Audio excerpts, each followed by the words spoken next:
In the wild, mysterious depths of Brittany, France, sits an old abandoned shack. Surrounded by ancient oaks and home to all manner of forest dwellers, it is here that we meet to share our stories. So pull up a seat, swing that light, grab your favourite beverage as we share another tantalising tale in the Freakin Shack.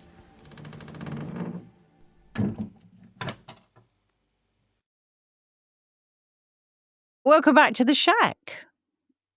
We're here again. More stories. Tragic tales and horrific stories from history. Yeah. It's like horrible histories, isn't it? It is a little bit. Yeah, it is a little bit. Yeah, some of it's a bit nerve jangling. It's definitely not Disney. It's definitely not Disney. Oh, my life. All I can say is, like, if you took the original story, cut it into little bits, stuffed it in a box, bleached it for like from now till the end of time, and then brought it out and hung it up in the sun, maybe we'd be looking at something similar. But sanitized to within an inch of its life. Can I just make sure that we are letting people know who maybe have only ever listened to this episode that we are pretty much into a series about the origins of fairy stories. And I'm Trina. And I'm Steph. And we are mum and daughter, and we run the podcast about all sorts of weird, wonderful and wacky things, including paranormal, ghosts, weird UFO sightings, unexplained mythological stories, legends, religious stories, all kinds of stuff. Yeah. And some of it can get quite dark. Yeah. And we have been looking at the dark side. The dark side of Come Disney. To the dark side. We have cookies. Yeah. It's the dark arts, the dark side. Yeah. Come. I mean, yeah. Join us at the dark side because it's a hell of a lot more entertaining over here. But yeah. Oh, hang on a minute. Have you got a bird in there with you? There we go. In this one, we are doing a little bit of a warning for our listeners. So we are talking about murder, death, cannibalism, mutation, or stunted growth, and potentially necrophilia. But that's a potential. Intentions are weird. That's all I'm saying. Don't like it. Yeah, so I will. There is your trigger warning on that. I will put this in the show notes, and I may have to add some of these warnings to the last one that we did, because it is very similar sort of theme, really. Yeah, again with cannibalism and death and starvation and yeah. So welcome if you're new and listening to our podcast. We sometimes are not sure where it's going. And hopefully we haven't lost you yet. Yeah, we're hoping you haven't just gone, right, thanks. Yeah, thanks for that, bye. Sorry. We do try to add some humour to this, but obviously some of the subjects are really, on this one, fairy tales. I mean, who would have thought? Who would have thought? Childhood trauma, that's all I can say. Yeah, so we are, we're carrying on our series of looking behind the curtain at the origins of fairy tales. Yes. And Steph's in charge. Steph and I'm in charge. It's a dark series, this one. Because Steph was given control over what happens. Oh, my life. We just went down rabbit holes. I say we because I did not do all of this research. It has come from Rich, the researcher. Researcher Rich has gone gone above and beyond. I can't talk. Don't listen to me. But he has found us some really good information. And this episode, we are covering Snow White. And I know that everyone's going to be listening to all of those like warnings now and going, huh? You know? Yeah, sweet little birds and 7 little lovely men, and Yeah. there is a wicked witch. I mean, There is a you've got to wicked witch. take that into consideration, of course. Yeah. Well, let's get into it. I was just going to say, let's dig down deep, pull back the curtain. Yeah. Yeah. Come, half get your cushion ready. Yeah. To hide behind. Yeah. And we'll dive right into Snow White. Okay, here we go. So the most popular of the early recordings of this story was made by the brothers Grimm. As we know, we have covered these guys a lot, and they do have the very popular tales often come from those guys. And that dates back to 1812. But previous versions and associated tales can be found by other authors, thought to harken back to medieval Germany. It has been changed and sanitized over the years to suit different audiences, as we know. In the original tale, the antagonist of the story isn't an evil stepmother bent on removing the obnoxious daughter of her husband. In the old tellings of this story, it is Snow White's biological mother who orders her huntsman to do away with her, then 7-year-old daughter, and bring her the eviscerated lungs and liver as proof. Incidentally, the age of 7 was the age where a girl could be betrothed at that time. So, whoa. Couple of points here. We've talked about previously during our Hansel and Gretel episode about the differences between why it was the biological mother that was actually the antagonist, who was the big bad, and how that has shifted to become the stepmother after Christianity started to kind of become a little bit more of a thing, and they couldn't make the mother, the Holy Mother Mary, you know, this whole image. Yep.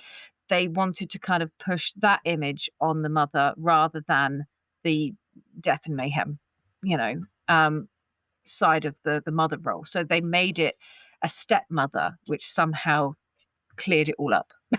So her own mother, who, believing that the huntsman had done this, then orders her kitchen staff to boil them up, the liver and the lungs, with salt and serve them to her. Snow White's mother then devours them, believing that she has consumed the body parts of her own daughter.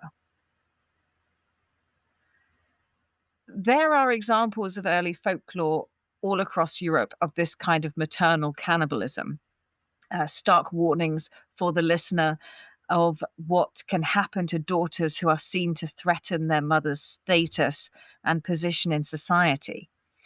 In the later editions of the German tales that were covered by the Grimms, they changed this to the stepmother, that being more palatable, no pun intended, version for the time, because this apparently was a thing. If the girl was threatening the power or position or status or, you know, of their mother could just off them, just get them out the way. And yeah, I mean, I think these are quite interesting tales for us to be talking about, but given the mother-daughter situation. Yeah, absolutely. That's exactly what was going through my mind. I was like, it is mind-blowing for me, because it's just... It's completely unnatural to you, completely insane. Absolutely. Yeah. You could be talking a different language. Yeah. I mean, given the fact that you had like major emotional damage from watching, was it Sophie's Choice? Yeah. I mean, rightly so. I think everybody should had Well, emotional damage from that. I mean, it was to me, it was a horrific film because the two children that she had were a boy and a girl, exactly the age that you and your brother were at the time, and she had to make a choice between them. It just broke me, completely broke me. Because it would be damaging, I think, to anyone who has a soul, but I think for a parent of children of that age as well, I think just, oh my life. Yeah. You know, when I think, because you couldn't get away from it. I couldn't. It was personal to me when I watched it, and I cannot watch any films at all where I find it hard to watch Dumbo, Bambi. I can't. I hate it. And any of the films like that have got anything to do with the Holocaust, where people are taken away from pulled apart. I can't watch it. I actually cannot watch it. Even Warhorse, I can't watch that either. I did watch that.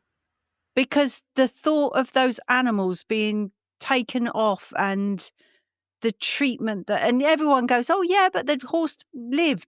Yeah, but lots didn't. Traumatized horse. Yeah, and lots didn't. And lots didn't. Yeah. So yeah, I struggle with anything that feels personal to me. Yeah. Oh well, that's just me. That whole thing of don't take it personally is impossible at times. Yeah, sometimes it is entirely personal. So this one does kind of ring true a little bit with, you know, the mother-daughter dynamic, although they changed it to be a stepmother afterwards to try and lessen the blow, but I'm a stepmother as well. But you're a stepmother as well. So it doesn't apply. It's just bad for you in general. You know, it doesn't matter which way you shake it. Yeah, I'm definitely not about to eat Lee or Luke. No. But in medieval Europe, a daughter's beauty was essentially a trading commodity. Okay. Yeah. Sold to the highest bidder to ensure the family climbed the social ladder into greater wealth and influence. This was usually brokered by the mother. And this is the thing. But when a young, beautiful daughter had greater influence than that of her mother, it often meant deadly competition. And this is the thing, because it's that competition, like, we've never had that competition, but I do know mums that do resent, are jealous of their daughters. And it makes no bloody sense to me whatsoever, but I do know of people even now that do have that sort of resentment towards their children. Bizarre. Yeah, there we are. Yeah, it's an alien conception to me that my only thoughts are how proud I am of you. I yeah, I can't, you know. I know I'm aging and I'm turning into my own mother. Well, I've been told a number of times that I am very, very similar to you. And the truth of it is, like, I know people are like, oh, I know you don't like to hear it, but you are so much like your mum. And I'm just like, do you know what? I'm good with that.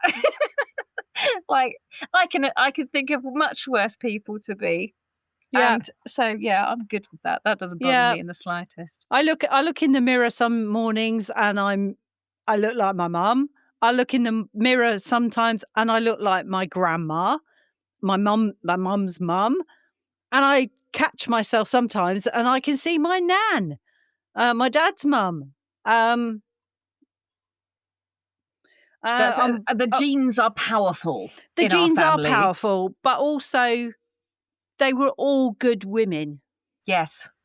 They were all strong women, capable, independent women. Yeah. Who most of the time were kind and fun loving, and you know, so like you say, there are worse people to be. There are a lot worse. Yeah. So anyway, let's dive ourselves into this story a bit more. Let's go a little more.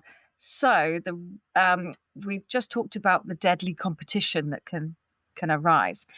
The real life story of Margareta von Waldeck, I think it's spelled with a W, Waldec, a young noblewoman of 16th century Bavaria, is said to be the true inspiration behind Snow White.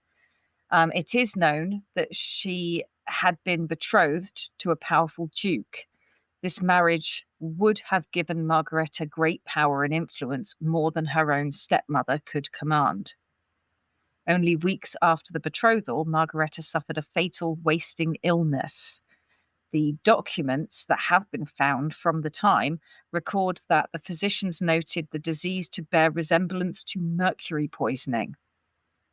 Following her death, Margareta's stepmother is said to have inherited her entire dowry and the rights to I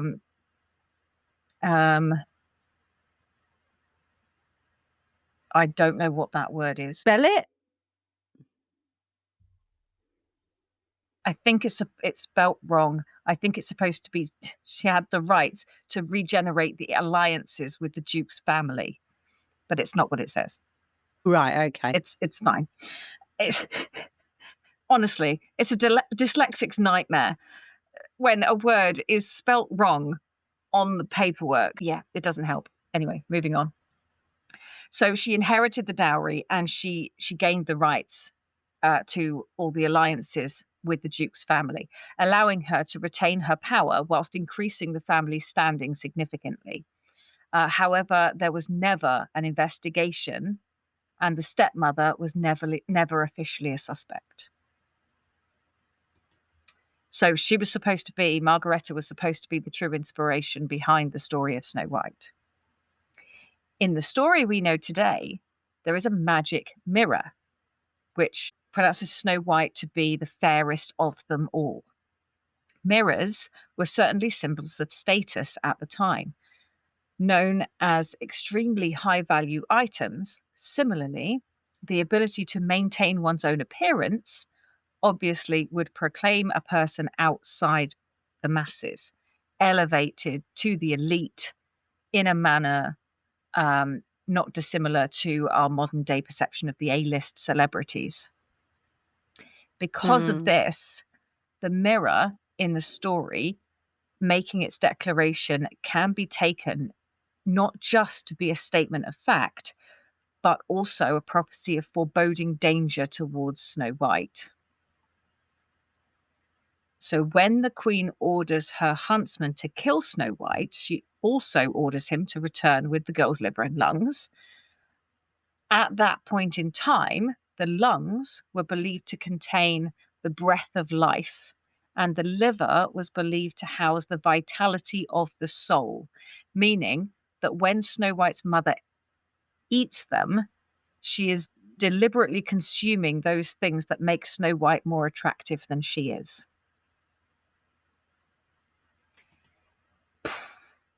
If that contains her soul, is it like eating a Horcrux? Yeah, there you go. I would imagine a squidgier Horcrux.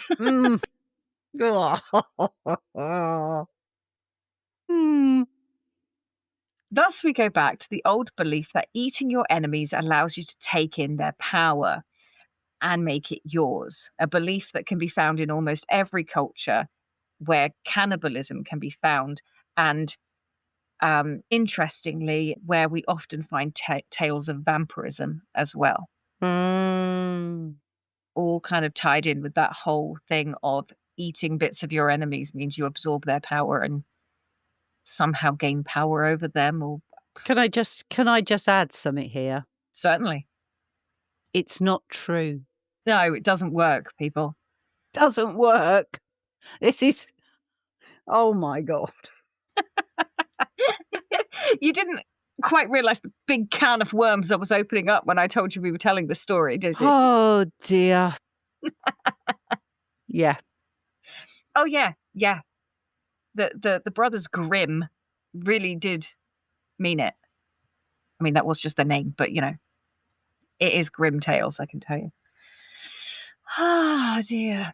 As we know, in the story of Snow White, the huntsman does not kill Snow White and instead brings her mother the organs of an animal instead. Because he's not an ass. That's why. Snow White flees her mother's lands, ending up in the home of the 7 dwarves. The brothers Grimm are responsible for specifically naming them dwarves. However, at the time and the area in which this tale is set, it is known there was extensive mining. These mines were often I'm worked... sorry. What? All I can hear in my head now is hi ho. Well, we're going to cover that as well. Sorry, carry on. Because the mines were often worked by who? Children. There you go. By children as young as 7 years old. Their small stature making it easy for them to navigate small tunnels, thus reducing the amount of time and effort it took to dig. Because people are bloody horrible. The regional name for these children, I'm not going to try and say it because I would be just butchering that whole thing, but it translates to small mountain people. Over the years of working in such cramped conditions and with the lack of sunlight and good nutrition, these children would grow into stunted, malformed adults. It is then not difficult to see where the idea of calling them dwarves may have come from. Massively inaccurate, but you can see where this sort of came from. So yeah, just, the idea of the innocence of the dwarves in the more recent stories, where they're little childlike men, kind of does that sort of sleepy, dopey, do you know what I mean? That sort of almost innocence to it because they were children. Oh, just honestly. Anyway, continuing on this, these children of the mines were often housed in communal barracks of up to 20 individuals in close vicinity to the mines that they worked. It's known that runaways and orphans could often end up in these camps. The female members becoming housekeepers, cooks, and cleaners in return for whatever shelter, safety, and food this could have provided. So, it's just, honestly. In the original version of this tale, the dwarves were not happy little bearded men joyously singing as they toiled away underground.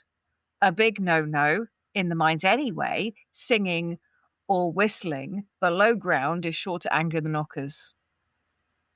Yep. No, definitely not done. But they were, in fact, the victims of awful child exploitation, and Snow White had now joined their ranks as a runaway, joining them and essentially making herself a household hand. Yeah. To earn her place. Yeah.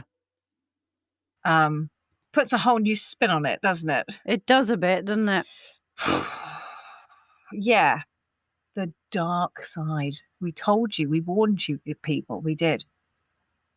Whilst hiding with these quote-unquote dwarves, Snow White's mother discovers that her daughter still lives and, in disguise, attempts to murder her daughter again 3 more times. Here's the 3s again. In the first attempt, she disguises herself as a peddler woman and gifts her a bodice. She laces Snow White so tightly that the girl faints. But the returning dwarves find her in time and loosen the bindings. I don't ever remember that being part of the story. I don't remember that bit. I doubt, unless it was ever a part of really old story. Mm. That was never a part of the normal No. The second, Snow White. I don't remember this bit either. The second attempt involves a poisoned comb, again being saved in the nick of time by the dwarves, who remove the comb from her hair and thus remove the source of the poison. I do seem to remember a comb. Ah. That I does. seem to remember a comb at the beginning when she was in the palace. I don't know, maybe I'm getting confused because I don't know this story fantastically well. So I may have just missed those bits. Anyway, third and final attempt. The third attempt is the one we're all familiar with, the poisoned apple. Now, this says red on one side and white on the other. I remember it being green on one side, but that could have just been the cartoon version that I saw. Yeah, I just remembering it as a red apple. Yeah. It was red. It was, so there's supposed to be two halves to it in this particular okay. bit. So the red side being poisoned and the white side or green side being safe. When Snow White is reluctant to accept the apple from her mother, now disguised as a farmer's wife, the woman eats from the white half to convince her that it's safe. Now, at this time in the story, there was a practice of poisoning, and one of the vehicles used to convey such poisons was known as a Judas fruit. These were fruits that had been intentionally poisoned in only half. One half only. In this way, the poisoner could openly eat from the safe half of the fruit whilst offering their target the poisoned half. All who witnessed this would say that they saw both parties eat from the same fruit, and so it couldn't possibly have been poisoned. So in this instance, Snow White appears to be dead, immobile, and yet still beautiful. This could be the result of acute belladonna poisoning, known to induce these symptoms while still maintaining very minimal life. So with Snow White being in such a state, the mother assumes and now returns to the top spot of being the fairest, as Snow White is laid to rest by the dwarves in a glass coffin atop a mountain. As fantastic as this sounds, it's actually a practice of the time. The coffin part, not the mountain. Right, okay, yeah. not the put atop a mountain part, but the glass coffin thing was actually a thing. Noble families at the time were known to commission such coffins for young women who died in circumstances that involved such things as questions of succession. This allowed all to see that the person was in fact dead, quashing any potential claims that they had been abducted or were in hiding. It also had the advantage of stopping anyone from either tampering with the body or from examining it too closely. And yeah, so there's a lot there, in terms of, I don't know, would you not check for a pulse if you were trying to do someone in and make sure they were actually done in this time? Would you not double check? Or you just see her on the floor and go, oh, well, that's done then. Yeah. I can't help but think this is just sloppy. It's just sloppy behaviour on the part of the mother. I suppose she just left her and went, assuming that the poison was going to do the job it was supposed to do. She's not going to hang around, is she? Yeah, and I suppose if she was then put in the coffin by the people she was living with, I guess they believed her to be dead as well. So yeah. And sometimes there is certain poisons that can almost make the heart appear to be stopped, isn't there? That's the thing. Yeah, it maintained that's what they were saying about the belladonna poisoning. It's known to induce the symptoms to appear dead, immobile, but whilst still maintaining very, very minimal life. Yeah. So just puts you into sort of a dormant state, I guess. I'm sure with modern methods, potentially, the whole pulse thing may not have even been known when this story was originally Well, written. exactly. I mean, when was it written? Would people have known to have? Mm, I mean, I know people have listened, like put their ear to their chest. yeah. But if It's a minimal life support, it if it's may so, have been. it may have been so weak that the pulse, even if they had a pulse, you may not have been able to have felt it. Mm. Yeah. And you don't know what medical knowledge these people had. Little to none, I would think. Yeah. Again, if it yeah, it's I mean, just, it was a no. you're also dealing in the house or in the barracks, as it were, with a group of children. Yeah. Yeah. I mean, it's it was very possible they wouldn't know. It was a well-known fact. I think it was through the Victorian era that they would have a bell up the top of the grave with a chain coming down into the coffin after it had been buried. Yeah, so attached to the victim's toe or wrist or something in case in case they were actually buried alive. Yeah, I think that was more common in the summer months when they couldn't keep a body out. Yeah. And they often got buried quicker. Yeah. Because some were not quite gone yet, and that's a horrific thing on its own. Yeah. I can't even imagine that. That is, no. So here we get just a little bit more disturbing.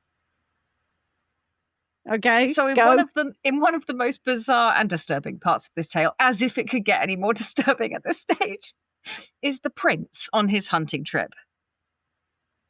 The prince stumbles across the resting place of Snow White. What he's doing up the bloody mountain on a hunting trip, God knows. We're not asking. She stumbles upon the resting place of Snow White, her dead form being displayed in the glass coffin, and becomes obsessed with it. He tries to purchase her from the dwarves, who initially refuse, but eventually capitulate, as the prince declares he cannot live without her dead body. Right. He has her carried around by his servants wherever he goes on a cart. Because that's normal. It goes everywhere with him until the bouncing and jostling of her coffin dislodges the piece of poisoned apple that has been stuck in her throat. No true love's kiss revival here. Oh no. Oh, no. She coughs this thing up and revives. The prince is overjoyed. I'm sure he is. The prince is overjoyed. He's a weirdo, but he's overjoyed. He's a weird guy. We're not red flags, little red flags. Big red flags. The prince is overjoyed, immediately announces that he will marry his resurrected love, who, in her confused state, seems to agree. I don't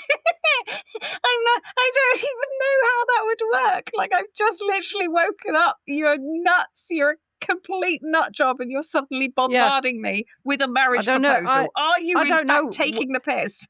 Yeah, I don't know where I am. I don't know who I'm with.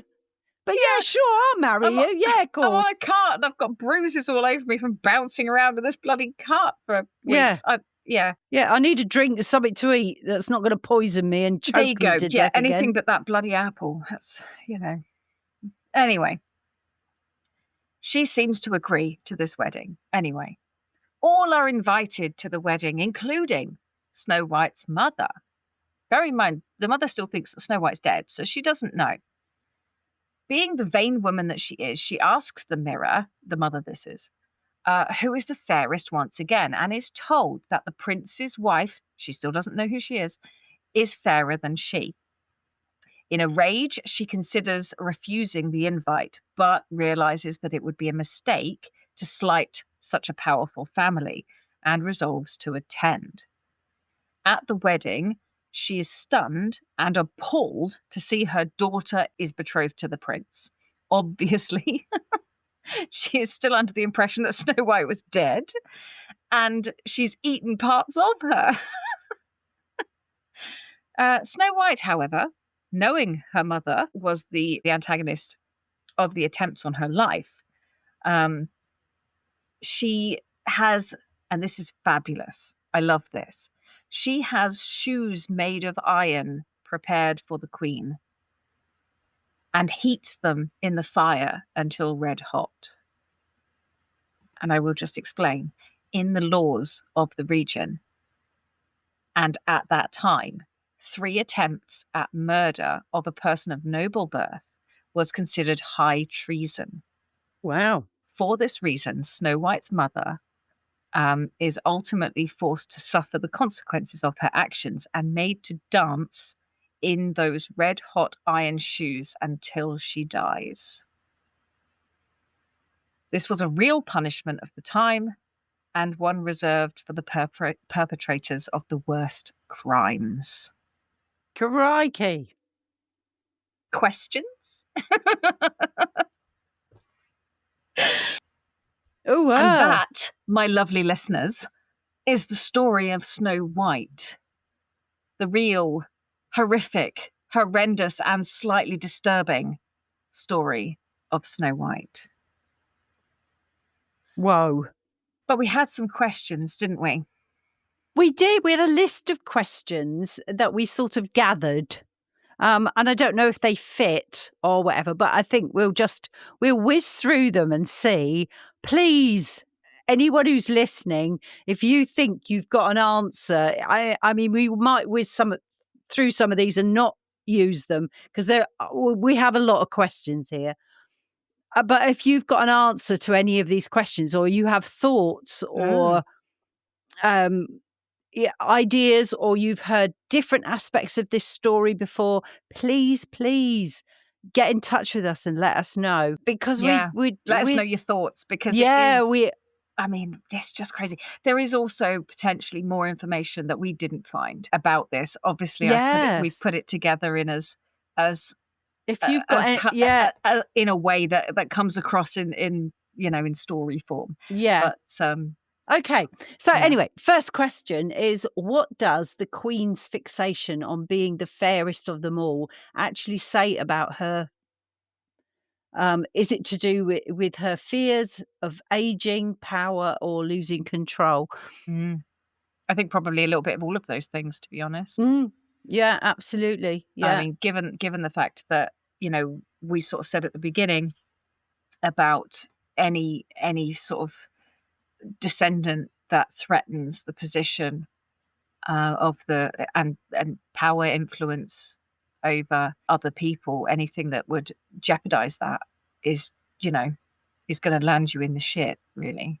Yeah. And it's just that insecurity of somebody else having more power than you. And I guess some people take that. And you have to ask where that comes from, because I mean, we all know of people who have got this fixation over, having power over others and the need to have power over others. I won't mention any names right at this minute. Yes, given our current climate. Yeah. But it does say a lot about how they've been brought up and where the priorities were in the family. Yeah. The fact that at the same time, you can't be seen to sink too low either, because then you're useless and berated for being not ambitious enough or not, whatever. Yeah. And it does make you think about the fact that, were you ever loved for just being you? Yeah. Yeah. It's no matter.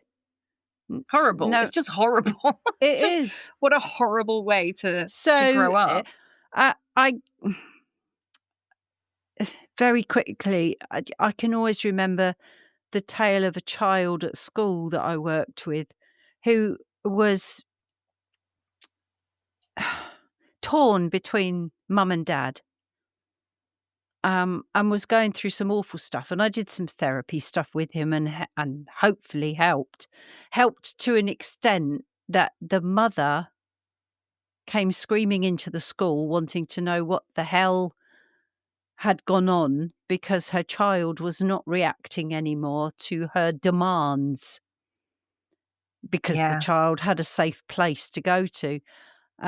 My reply was, do you want me to see the mother? Because she needs a safe place of her own. She needs a place of her own, because so you sort of see it go through the generations, and how do you stop it? But I think that's the thing, isn't it? It's quite often such a cycle that continues, because a lot of children don't realize that that's the way that they're growing up. They don't realize that that's being influenced. That's influencing them. And then when they have children of their own, it's then, well, I didn't turn out so bad and I had this happen to me, so it'll be fine. Yeah. And this is the way you should treat your children. And instead of actually doing the work themselves to change and what happens. And yet there are other stories of children that have been brought up in terrible circumstances who turn out sometimes to be the best parents. But it does take a little bit more self-awareness to be able to take that damage that someone's done to you, deal with it, try and somehow figure out how it's affected you. And it does also come through in other stories as well, we're going to touch on after this. But it does also come down to being able to name it, to be able to identify it as a thing, to then have power over it so it doesn't have the power over you. Yeah. To be aware of what has happened, to be able to then change it in the future. So that you don't repeat that cycle. Because like you say, there have been plenty of stories of people who have grown up in hellish environments and yet grown up to be incredible people, truly incredible people. Yeah. I do remember talking to one person who themselves came from a very abusive family in all sorts of different ways. And yet she was an amazing, kind, thoughtful mother. She was, and you sort of, when you talk to her and you sort of, how did you do it? And one of her answers was that there was a neighbor down the road who made sure that the neighbor came out and spoke to her every day. Yeah. And just said nice things to her. Yeah. How are you? Are you okay? I like your dress, nice shoes. Yeah. Just something every day. Even a smile. Yeah. And she said, and that person made a difference. And we can all strive to be that person, I think. We can. Just those random acts of kindness. Sorry. Yeah. Go on. We got deep there for a minute. We did. Why does she go straight to murder rather than any alternative solutions? Because she's a bitch. Sorry. Was that not the answer you were looking for? No, in all seriousness, I don't know. And I would suspect that she probably, given the cycle of, she could probably see this coming as this girl got older. And I reckon she probably did try other things first. Try to marry her off to lower class. Or maybe it was something that she had seen before and was just copying. Yeah, possibly. What was the norm? Yeah. I mean, we're talking, we're almost talking about Margareta at this point, that the original basis for the story, who was poisoned by her her mother. And yeah, it's like, what drives you to want that much power that you would literally watch your child die a slow and painful death of something similar to mercury poisoning? Yeah. I just can't. I mean, obviously, I just don't know. We don't come from that background. We haven't got that background to look And the at. expectation. Yeah. That expectation of, you have to be this to be successful. You have to have this to be successful. Yeah. You know, that's... Yeah. Unless you've done... I don't know that reality. So no. Again, we need our listeners to write in and I guarantee give somebody listening to this has had that parent. Yeah. You know, somebody listening to this must have grown up with a shitty parent, because these are not wacky stories in terms of having shitty parents. You know, no, they're really these not. are normal people, and it's... Do you know amazing. the saddest thing I heard on an advert the other day was how dangerous Christmas is for children. Wow. Because they're not in school. And because of the high expectations of what everybody expects for it to be a joyous event with alcohol around. Oh, it's just horrible. Yeah. So not everybody's Christmas is joyous. That's all I can say. And it should be. It should be. Yeah. Okay. Take the pressure off, people. Take the pressure off entirely for the Christmas season. Yeah. Sorry, what was our next question? I'm going to whiz through them because time is ticking on. Time's a ticket. Is Snow White genuinely naive, or do you think she was raised to be obedient and trusting to survive a high-class royal life? I think either could be true. I or think even both. Both could be true at the same time. I think that given the fact that her instinct, unlike Hansel and Gretel that we talked about before, her instinct was not to find her way home after having this threat to her life. Her instinct was to go away and find sanctuary somewhere else. So she has to have a certain amount of savvy, because she was just taken into the woods by the huntsman guy. Yeah. So if she trusted her family, she'd have gone home, surely. So she didn't trust her family. No. So I think there's a certain nous there, a certain savvy to, no, you're not safe at home. Go somewhere else. It says here as well, what deeper meaning might be held in the mirror that speaks the truth, truth. Whose truth is it? Yeah, exactly. And I think it's that the mirror is almost like that high expectation of A-list celebrities. Yeah. You should be this, you should be that. Well, who the bloody hell says? Yeah. Who says that you should be a size 0 and this, that, and the other? Who says? Because, they say. Who the bloody hell is they? And can they get out now, please? Off, go on. Off you go. Yep. Yeah, take that mirror, right, and put it in a box and tell it to shut up. I was going to say something else then. Take that mirror and shove it up your ass. Yeah. Stick it, because I'm not interested. And that's what the bloody Queen should have done. She should have said, well, stick it up your butt then, because I'm not interested. But she didn't. She pandered to that expectation, others' expectations. Yeah. This person's more attractive than you are. It is having those thoughts that it's what other people think of you. Yeah. Yeah. That person's more attractive than you. Well, and I have found that rather freeing as I've got older. Yeah. All of you listeners that are going through this kind of thing where you're feeling inadequate, you're feeling unattractive, you're seeing people out there that you want to aspire to be more like, I'll tell you what, join the Don't Give a Shit Club right here at the Freakin Shack, because it's so freeing. It's wonderful. I'm sat here in my Oodie, right? Yeah. Looking like some kind of weird cheetah cow. Yeah. And I don't care. I don't And care I've because got- it doesn't matter. Yeah, and I've got just my jumper on, and do you know what? Not an ounce of makeup. No, me neither. Nothing. No, nothing. Nothing. Do I Nothing. care? No. No. Do I No. occasionally wear makeup when I want to? Yeah. Yeah, I do. When I feel like it. And Very today was not that day.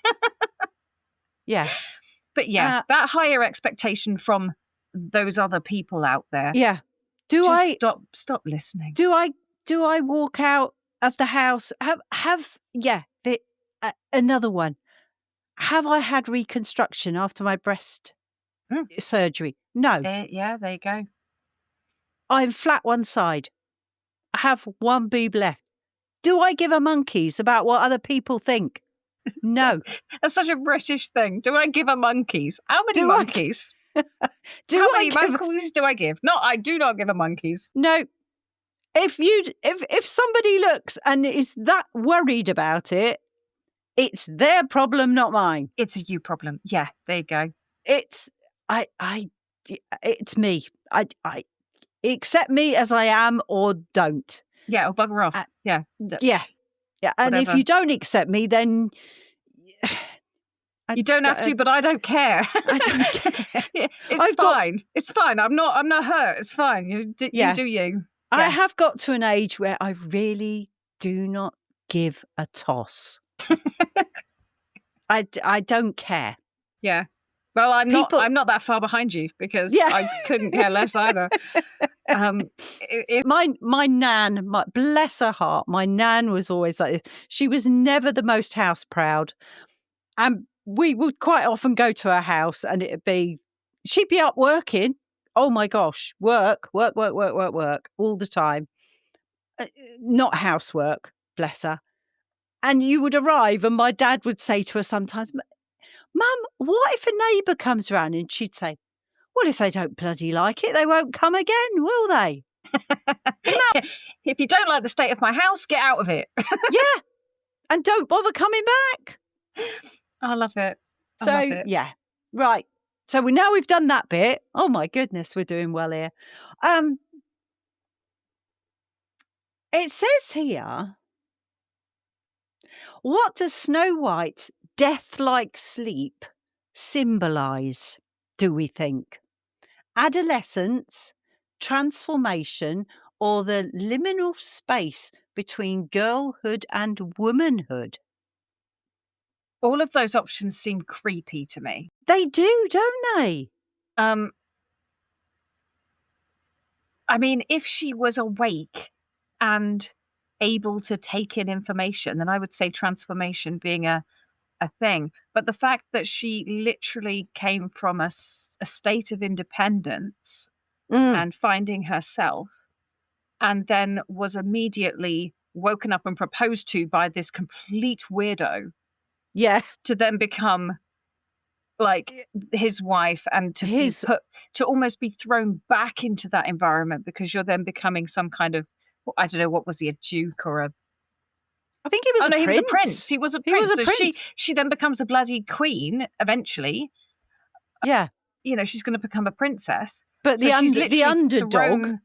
thrown back into that environment of shitty behaviour. I just think frying pan fire... Yeah, and knowing your place. Yeah. Yeah. So, no, I don't think there's any transformation. I think it's absolutely horrible. Yeah. That her independent life was just snatched away from her. Snatched away, yeah.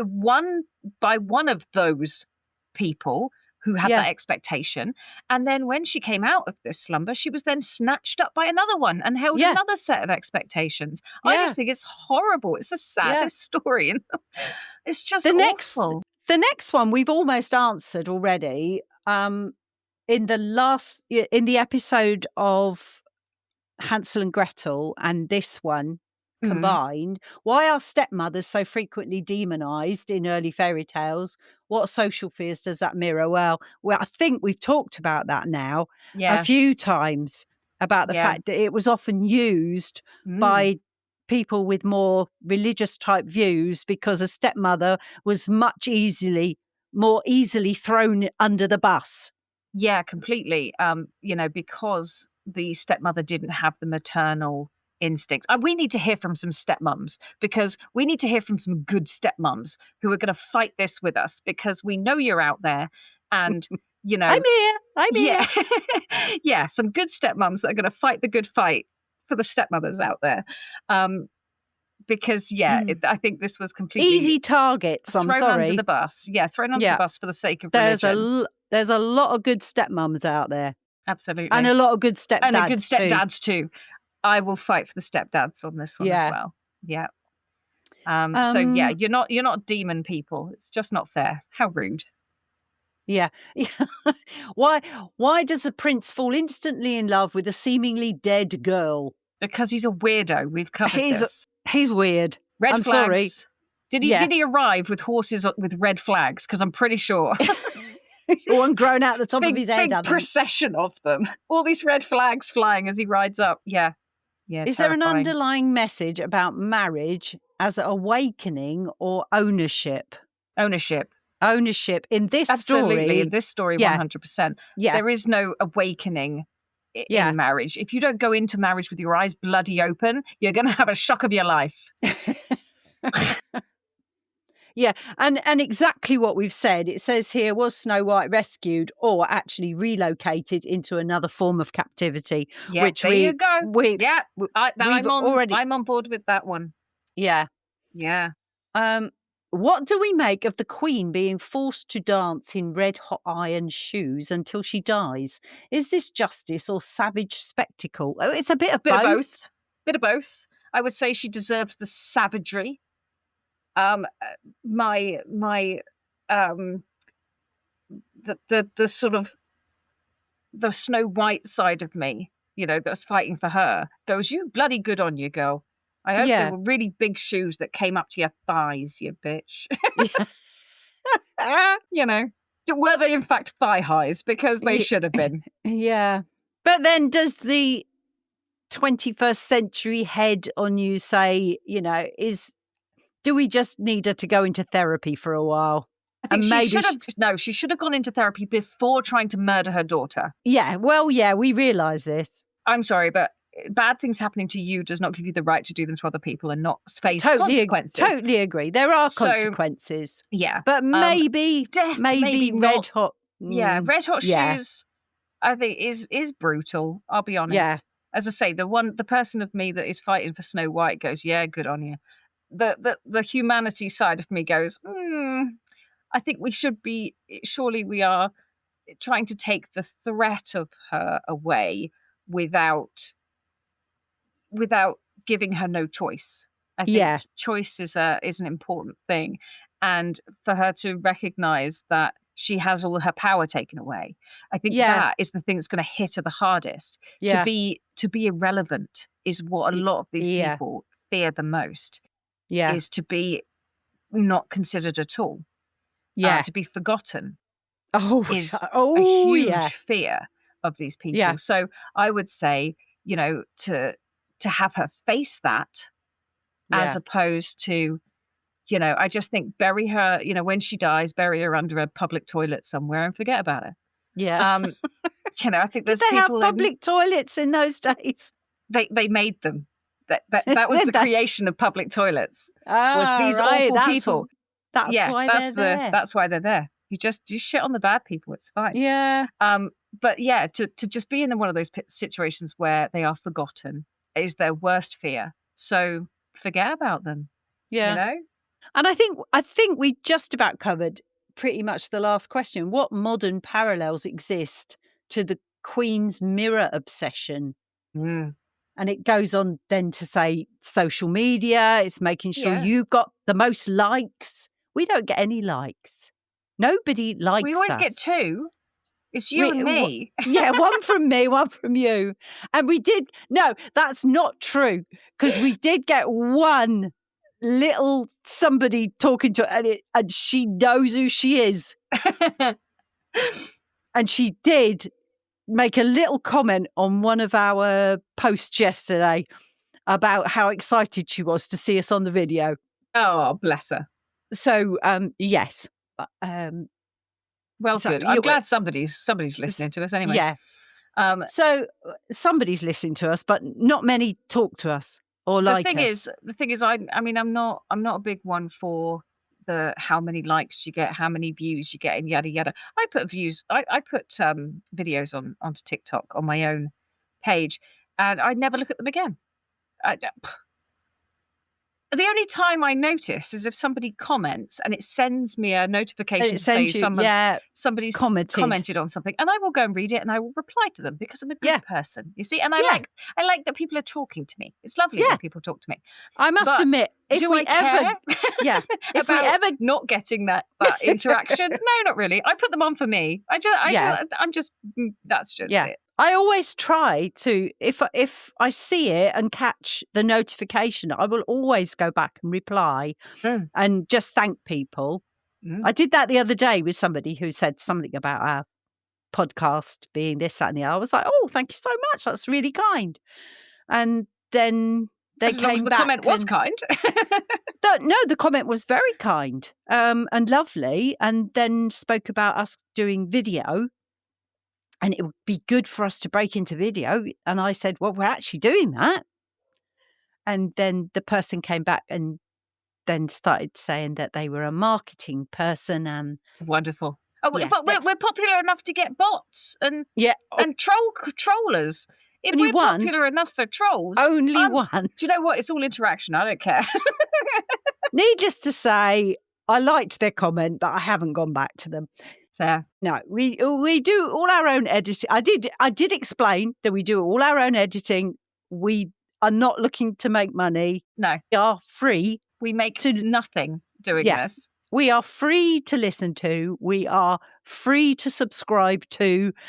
You never have to pay us a penny. Yeah. We're just enjoying doing what we're doing. We just love what we're doing, yeah. Yeah. So I think that's it. I'm worn out. Yeah. Yeah. We have recorded. I'm Snow Whited out. Yeah, Snow White out. Well, then with that being said, lovely listeners, be sure to keep your minds open and your lamps lit, and we will see you again next time at the Freakin Shack. And we all lived happily ever after. Absolutely, we did. Good night, everyone, or goodbye.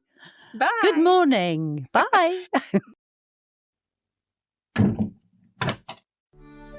Thanks for hanging out in the shack with us.